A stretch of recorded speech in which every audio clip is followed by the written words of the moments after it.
If you've ever had a drop in sales and you didn't know how to diagnose and fix the actual issue causing the problem in your sales pipeline, then you're going to need to watch this video. And by the end of this video, you will know how to spot any bottleneck in your sales process and know exactly what to do to diagnose it and fix it swiftly so that you can have a clean, airtight sales process that gets sales consistently without all of the headaches. Now, a business is simply just a chain of events. Now, if you think of a business this way, then you think of it as a chain of events.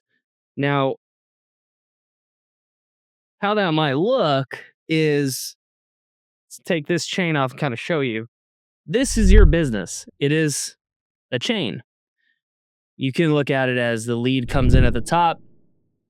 Then the next link of the chain is the qualification process, then the conversation, then the call, booking, offer, and then they book the call, and then the pre-call process, and it goes down all the way through fulfillment, upsells, and you name it.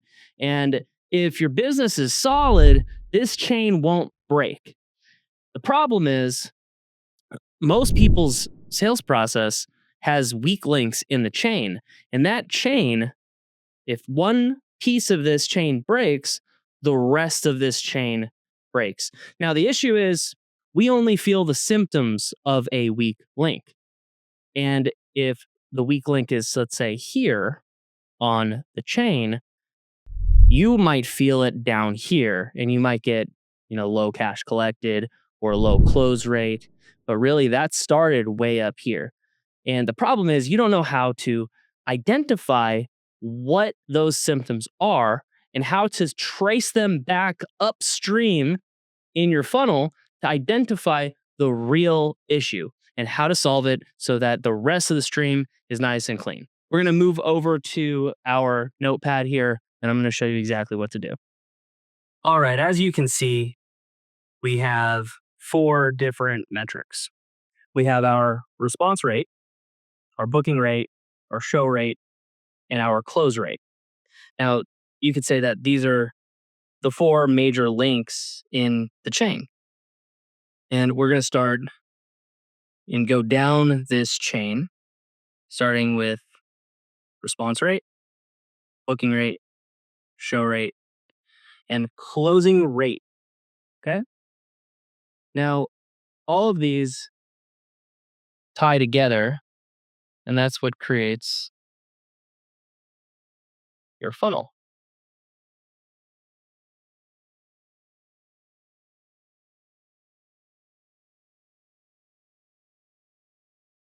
All right. If a lead comes in and they don't respond to your message, well, then you would have a response rate issue. If the lead responds to you, has a conversation with you, but doesn't book the call, well, then you have a booking rate issue. Now, let's say they respond, they book the call, but then they don't show to the call. Well, then you have a show rate issue. And obviously, if they show to the call and then they do not close, then there's a close rate issue. The problem is a lot of these are caused either in this part of the funnel or higher up in the process. So what I'm going to show you is if one of these goes out, one of these parts of the chain goes out, what you can do to increase it and what's the actual reason for it. So first one we're going to start with here is the reasons for a low response rate. So here are the top 3 reasons that your response rate is low. Number 1, I get this tape off. There we go. You have no hook in the first 3 words. What this means is when a lead comes in, say I'm gonna give you an example. Let's say they follow you on Instagram. The hook in a DM hook specifically is in the first 3 words of your message. The reason for that is because your prospects are probably being contacted by other coaches and consultants and service providers that want them as a client. And if you're not standing out in the sea of messages that they're getting, then they have no reason to click this. So, for example, one of our clients, Jacob, he was getting a very, very low response rate because of an influx of competition that came into his area because he was running local ads. Well, what we did was we just changed the first three words of his hook to be different, to where it would stand out. And what this did is this tripled his response rate, and everything down below was able to be fixed. Now, the second reason for a low response rate would be specifically it's the wrong person.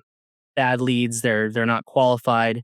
Say, for example, you sell to local business owners and your ad or your lead generation or your outbound efforts, they're targeted to the wrong people. So this is a simple one. You can just change who you're targeting and your response rate would go up because they would see a product market fit. Lastly, here is you're probably on the wrong platform. So you are fishing in the wrong pond, per se. You might be targeting the right people, but that's just not the main platform that they hang out on. For example, if you have a very B2B or type, maybe you have a B2B offer or you're selling to executives or CEOs, founders, LinkedIn might be the best place for you to go. But you heard somewhere that, okay, maybe I want to start hanging out on TikTok and you get a bunch of 20-year-old skater kids. It's not the right place to be. So you either have the wrong platform, you have the bad leads or the wrong leads, and your first three words are off. These are the reasons for a low response rate. Now, let's move over to the reasons for a low booking rate. First one, bad content. You're probably not expecting me to say this because I'm the DM guy, but it has something to do with it.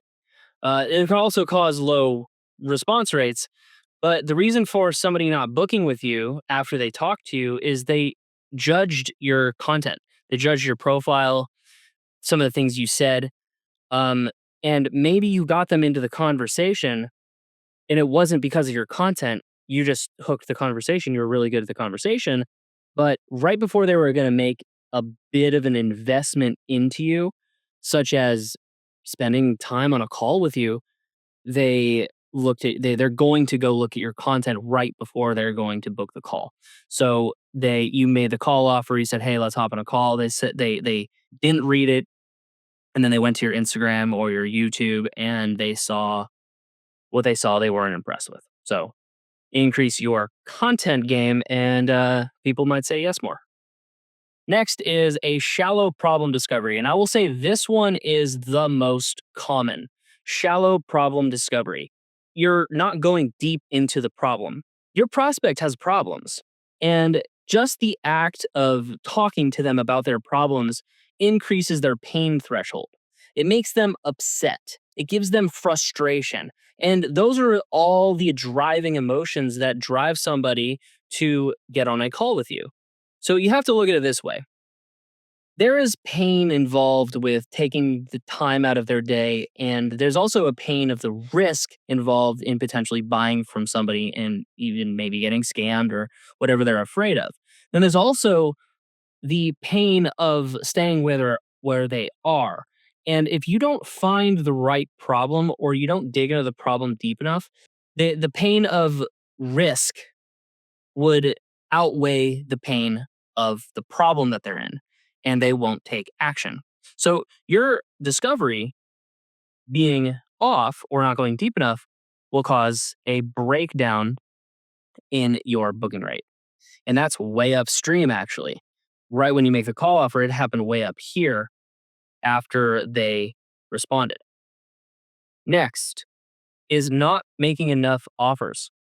Believe it or not, there is a level of aggression that you can have. We did this with one of our clients who's doing 8 figures, and he has a DM team that we built for him. And I said, "Hey, you know what? You guys are doing okay. You guys are booking like 2 to 5 calls a day." I said, "But you guys have 10 calls a day in you." And what we did is, they were doing fine here. They were doing fine up at the response rate level. They were doing fine on finding the problem. And even the offers that they did make, they were getting like 100% take rate. It's because they were doing good every everywhere else. I said, you guys could really increase your booking rate and increase how many sales calls you have every single month by just getting more aggressive with your offers. Because here's the deal, people can't say yes to an offer that you did not make.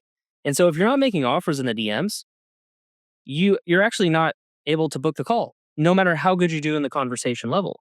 So make more offers. You will realize that people will say yes more often.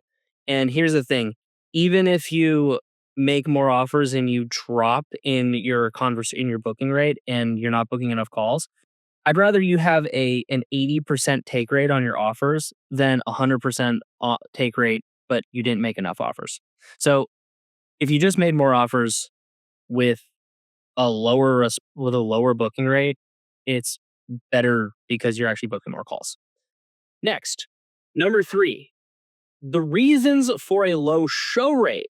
Now, this is the biggest complaint I've hear, and our show rates in our DMs is well above 90%. And the reason for that is because obviously everything upstream went really, really well, but it's these two metrics and these two reasons that we solve consistently.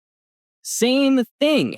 People won't show to the call because the first conversation that they had with you wasn't deep enough. They didn't really feel like the problem was well worth taking the call. Now, I'm going to go even further into this. When you ask somebody to do a call and they say yes and they don't show, it's because they were being polite. They have a yes man syndrome and they don't know how to say no. And so when you offer a call and they say yes and they don't show to it, it's because they don't feel that the problem that they have is really worth taking 45 minutes to an hour out of their day to talk to a random stranger about. Second, there's something called a pre-call VSL or a video sales letter.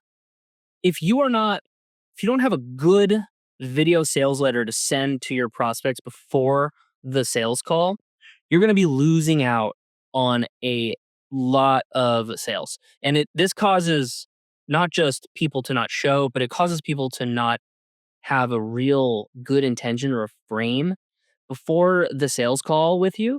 And so they simply just can't buy. All right, number 3 is reasons for a low show rate. These are all the reasons that people don't show. First one, again, same thing, shallow problem discovery. What I found on this side here, though, is that people will say yes to a call to be polite. There's a certain type of person that can't say no to things, and they know if they get on a call, they're not going to be able to say no. All right. So what they do is they'll say yes to the call, they'll book the call, and then they will not show to it because they never had the intention to show in the first place because they never really had a problem that they saw that they needed to solve. So what this prospect will do is say yes and then not show. So, and that is all due to not going deep enough on the problem, same as above. Second is no pre-call video or a pre-call VSL. Now, a pre-call VSL is a video sales letter. It is a video that talks about your program or your offer that you intend on selling them on that call. And the way that we set our pre-call VSLs up is we first start with a hook about, okay, what is their problem? What's their issue? Do they want to solve that problem? Yada, yada. And we kind of just explain how the problem, manifests, what we do to solve it, talk about our offer. But then at the end of the video, what we will do is we will tell them to show up with a pen and paper and to take notes because they're going to gain a lot of value from being on this call with us. And we tell them not to be in a place where they're driving, tell them to be in an office, on a computer. We tell them that there's going to be a Zoom link, and we get them all of the little details to make sure they know, like, there's no technical difficulties or any other difficulties logistically that could get in the way. And then lastly, what we do in this pre-call video is we tell them to be honest and to show up to talk about their problem because of how important it is to solve that problem. Now, when they get to the call, we actually have them agree to the video. So we'll ask them something like, "Hey, what did you think of the video that we sent before the call?" And they'll say, "Yeah, I really liked it." And then we'll say, "Okay, well, what did you like about it? What caught your interest? Whatever." And what they're doing is they're silently agreeing with the beliefs that they have to buy.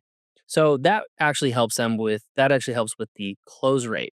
But that pre-call video really prepares them, and it also shows them the reality of their problem and makes the problem seem even worse than it really is. They might actually have a problem that's worse than the pre-call video makes it out to be.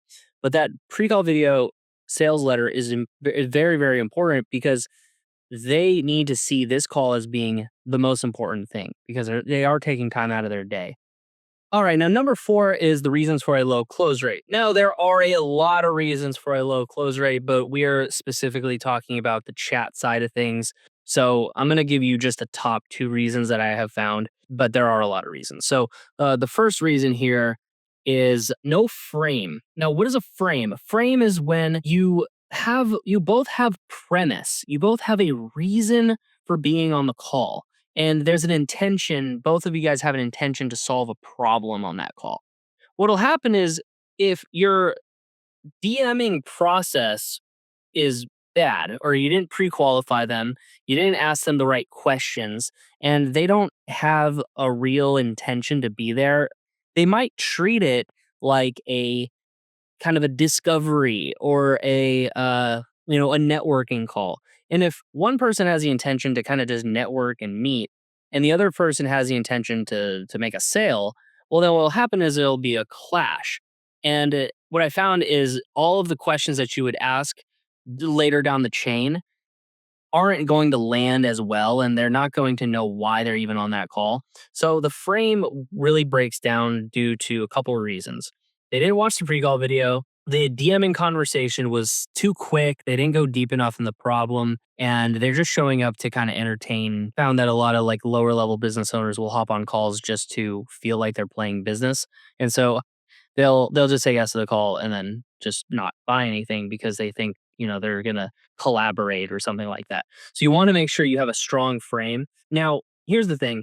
A good closer could really set a really good frame, even though their setter was bad and didn't do all of these pre-call processes that can really make or break the sales call. You can still frame it. You can ask them what their intention is. You can get a solid intention together on the call. You can tell them what we're going to do on this call and then get an agreement there.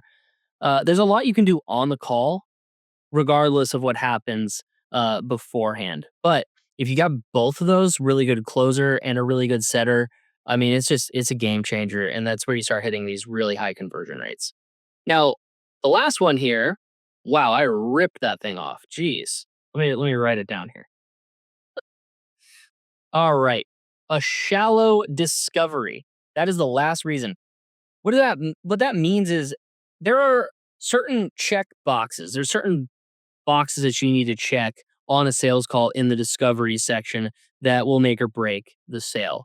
A few of those are you need to make sure there is an urgency. You need to make sure there's a problem that you solve. You need to ask what solutions they're looking at aside from you and when those calls are, what are the potential logistical objections that they could have? Do they have vacation next week? Things like that. And so if you have a shallow discovery, there's a lot of intel that you're not gathering that could really save the deal and get at least a deposit on that call. So a shallow discovery is no bueno at the end of the funnel here. So you want to make sure that you're going very deep and you're checking all the boxes that are necessary. Now, if you want this whole thing like you want the exact things to say for each broken piece of this funnel, down below there's a link. It is called the Chat Bible. And there's a couple courses that I have too. So the Chat Bible will really fix your response rates, it'll fix your booking rates, and it'll fix your show rates. And then I'll be honest, there is a one-time offer that on that page called Stealth Selling Course, which will fix all of your close rate issues. So every single piece of the funnel has scripting that you can script out.